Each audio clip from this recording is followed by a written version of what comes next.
by the way, you should send in your little sample from the inside of your cheek and have your African ancestry traced. It's absolutely fascinating to follow the mitochondrial DNA that we all have in common and that we have in common with other species, other primates, and other life forms, and find out where in Africa you came from. But there came a time, probably about 180,000 years ago, when, due to a terrible climatic event, probably in Indonesia, an appalling global warming crisis occurred.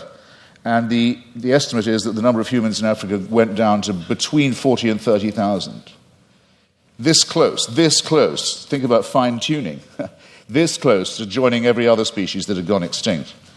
And that's our Exodus story, is that somehow, we don't know how, because it's not written in any scripture, it's not told in any book, it's not part of any superstitious narrative, but somehow the escape from Africa to cooler latitudes was made. But that's how close it was. You have to be able to imagine that all this mass extinction and death and randomness is the will of a being. You are absolutely free to believe that if you wish.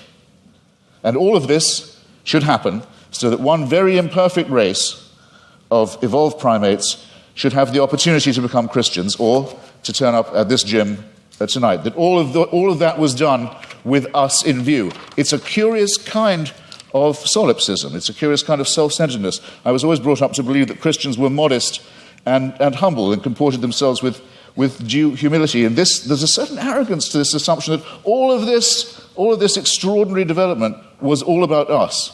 And we were the intended and designed result, and everything else was in the discard.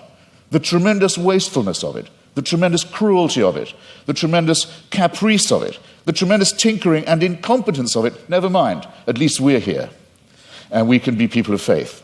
It doesn't work for me, I have to simply say that, and I think there may be questions of psychology involved in this as well. Believe it if you can.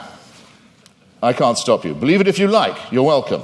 It's obviously impossible, as I said before, to disprove, and it equally obviously helps you to believe it if, as we all are, you're in the happy position of knowing the outcome. In other words, we are here.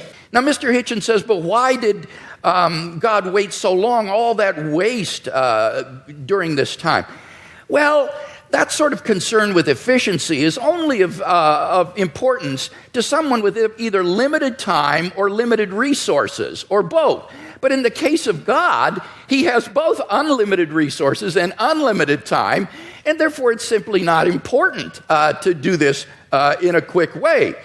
Well, now, Mr. Hitchens says, but why did God wait so long before he sent Christ? Human beings have existed for thousands of years on this planet before Christ's coming. Well, what's really crucial here is not the time involved, rather it's the population of the world.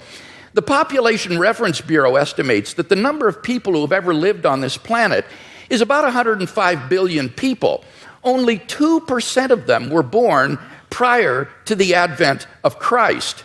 Eric Krapes of the Survey Research Center at the University of Michigan's Institute for Social Research says, God's timing couldn't have been more perfect.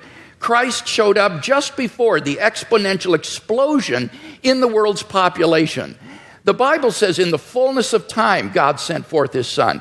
And when Christ came, the nation of Israel had been prepared. The Roman peace dominated the Mediterranean world. It was an age of literacy and learning. The stage was set for the advent of God's Son into the world. And I think in God's providential plan for human history, we see the wisdom of God in orchestrating the development of human life, and then in bringing Christ into the world in the fullness of time. So I don't see that there are any good grounds here for thinking that this provides reason for atheism.